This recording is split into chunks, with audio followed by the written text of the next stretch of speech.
Good afternoon.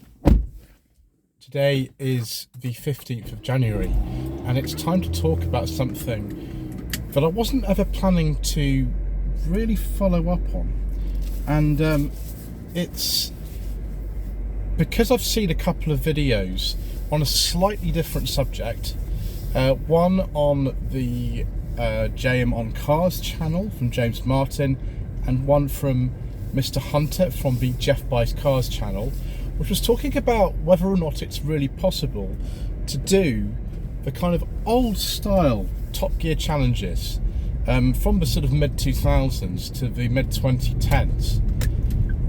Actually, on this channel we've had a challenge like that. We're going to do a second one, but we can actually look at this in a similar way. The footage and images that I'll be using in this video to represent it, they're not very good because I wasn't in the habit of keeping all the sort of images and video that I record back in the day, and so I've had to sort of screenshot a lot of this stuff. So I do hope you'll forgive me for that. But we're looking at whether or not it's possible to do the £500 Santa Pod challenge that happened in October 2019 and was going to happen as well in, I think it was April 2020, before it got cancelled for reasons that all of you understand, in 2023.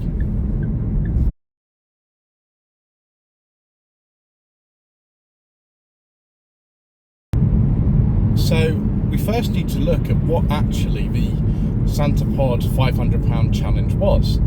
It was a relatively straightforward thing. So you buy a car for £500. The car has to be with a petrol engine, because we don't talk about diesels on this channel.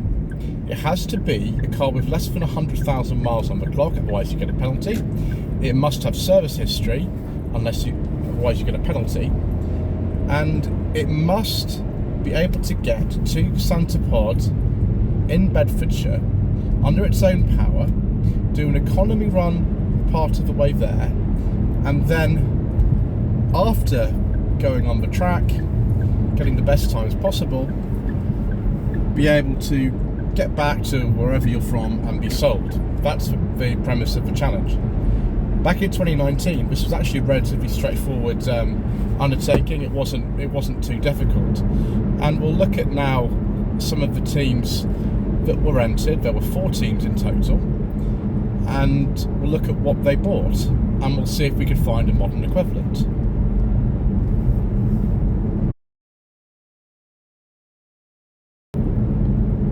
First on the list would be Mr. Richardson from the Furiousdriving channel. Bear in mind, all the channels that I'm talking about, when we were sort of, I suppose, looking at putting these teams together, they were very small channels.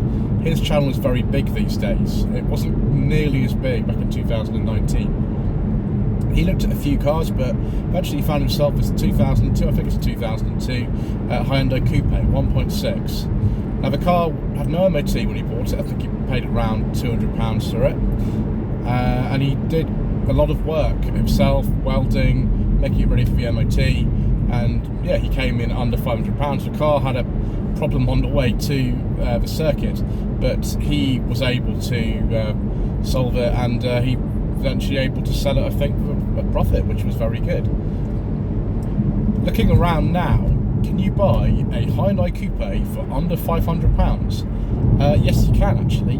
I found 2 of them. One was of that type, that sort of first generation facelift, and the second generation one, but both spares and repairs, and they were sort of around the £400 mark.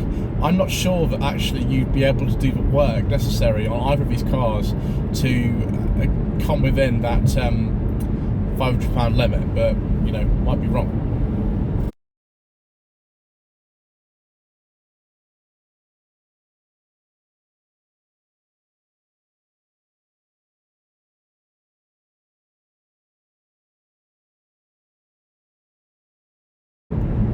So next we have Lawrie's Mechanical Marvels, who at the time of me contacting them saying, do you want to be part of a challenge? I think they had under 500 subscribers or something. They'd recently, just before the challenge, had a series of remarkable videos which boosted them sort of 5,000, 10,000, 15,000, 20,000 really quickly.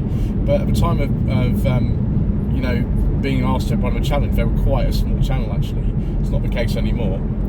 They found a 2002 Toyota Celica, I think it was a T-Sport, with a 1.8 190 brake horsepower engine. Actually, they bought two of the cars, but even though they bought two, and they had to do all the work to get the cars ready, have an MOT on the one that was the actual car other than the departure car, they still did it for under £500, which is absolutely amazing. The car was really, really good, particularly in the economy challenge, which did I think 50 miles per gallon, which is amazing. Also, it was the fastest car out of out of everything that we had. So yes, can you buy one of these Celicas for under £500? No, I don't think so. I can't find one. As with all of these, maybe if you're part of the owners club for one of these cars, you might be able to find something for under £500 with an MOT. And that was very much it. You had to have an MOT to take part in this challenge. You had to get there and back, other than your own power. So I have found a couple of these. I think both on one Auto Trader, one on eBay. One is just a normal 140 horsepower Celica, which is the sort of last generation of Celica, and one's actually the 190. So can you get one for under £500? I don't think so. Not that I could see. Under £1,000, yes, you could.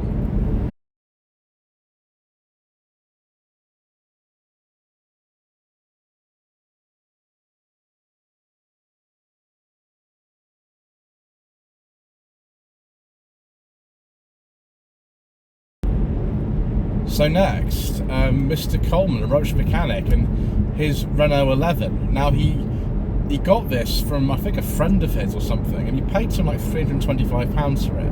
1987 Renault 11, 1.4 with the Clermont engine, which was around for donkey's years, went into the Renault 5 GT Turbo, for example.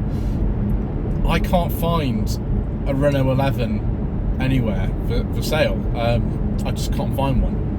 I mean, they're very rare in 2019, but the car was rust-free. I mean, the suspension was made of jelly and the clutch was really quite bad, but nevertheless an amazing bargain. That car's actually still around. A friend of his who's a Renault enthusiast actually owns it.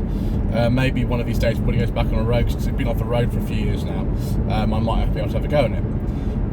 Can you find one of these for under £500?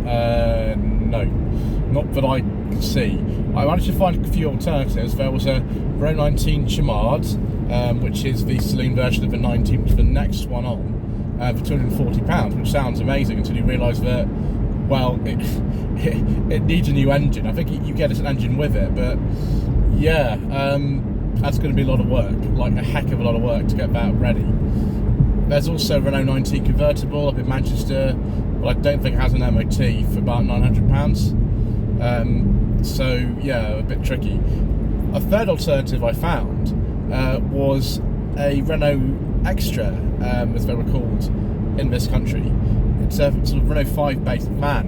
I'm sure you remember them. This one has Renault 5 GT Turbo wheels, because it's basically Renault 5 platform, and actually the Renault 5 platform for the seatbelt tanks, the second generation 5, was also used for the 911. So it's sort of the nearest thing. It's on eBay in the moment for about £600, but you know, who knows what will happen towards the end.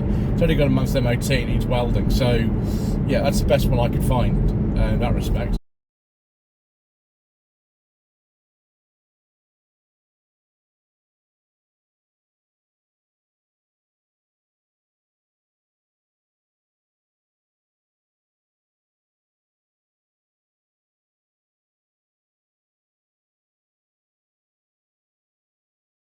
Next, we need to look at what I got, a 1998 Rover 620 GSi Automatic.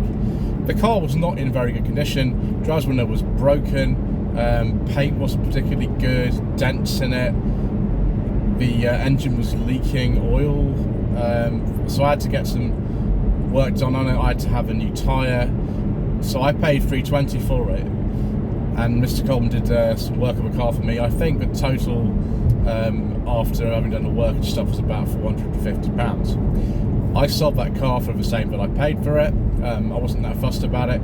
So many people told me at the time that it was in great condition, but the thing is that I was the one who was actually driving it, and I'm afraid it wasn't. It was very tatty, you know, the fact that things didn't work on it, I wasn't very happy about.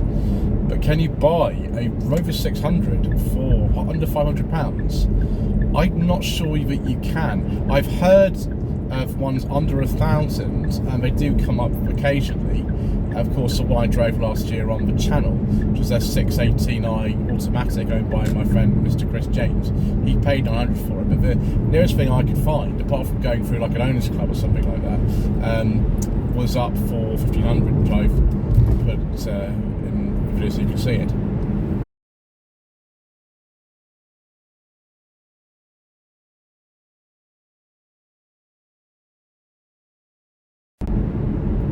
Next, we'll briefly look at the cars that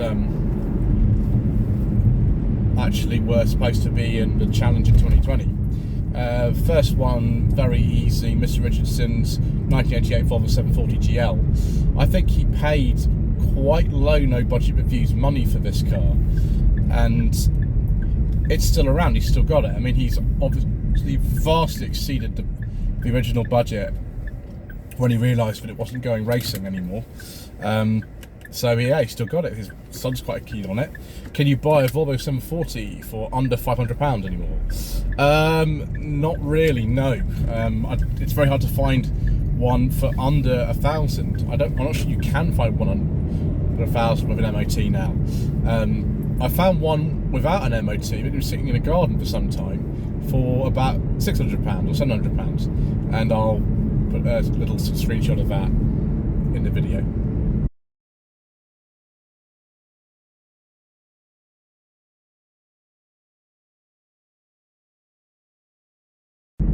Next up, Mr. Coleman, British mechanic, he found a Alfa Romeo. I think it was about the year 2000 or something like that. Maybe it was in 99. I can't remember now. I'll have to.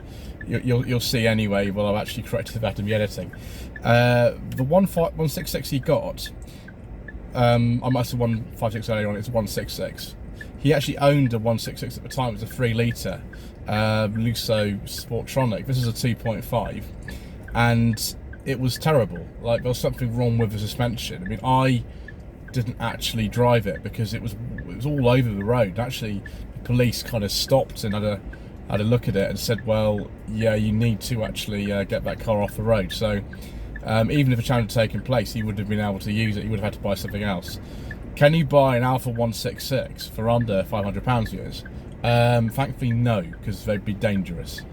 I'm not sure you can move on for under 1,000. So yeah, if I find one, I'll just put it at the end of here, and you'll see what sort of price they are.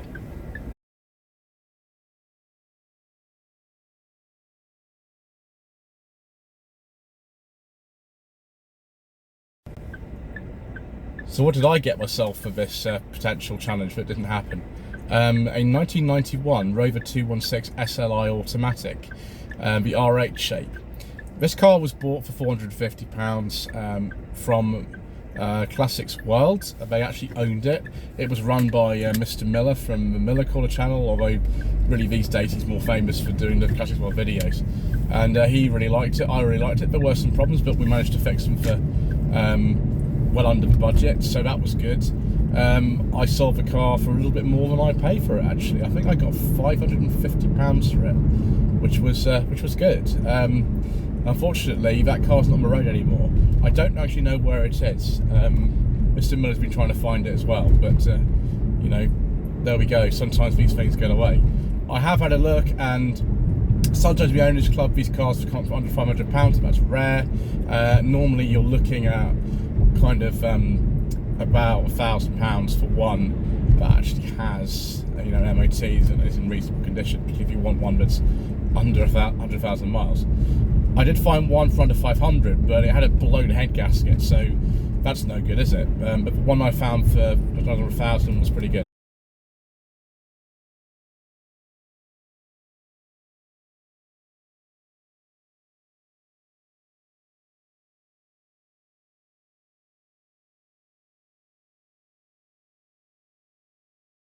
Lloyd Vehicle Consulting stickers, t-shirts and mugs are available by clicking the link to the Google form in the video description below.